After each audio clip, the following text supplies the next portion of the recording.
assembly टाइममा के हुन्छ जहिले उठ्दैन मिलाएर भयो जहिले के हुन्छ एसेम्ब्ली टाइममा Ramesh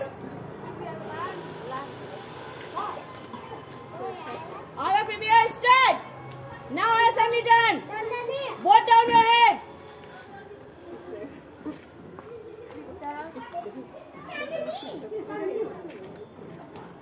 sit down both down your head head मात्रै डाउन गर्नु पर्दैन त नि घरै बडाल्न लाग्छ यस्तो गर्नु पर्दैन खुसी के गरेर यस्तो गर्नु पर्दैन के यस्तो मात्र गर्नु न टाउको मात्रै निउराउनु अलिकति अलिकति अनि टाउको यस्तो बारीले जोत्नलाई आस्था गरेर तलै निउरिनु यो मात्रै टाउको मात्रै यसो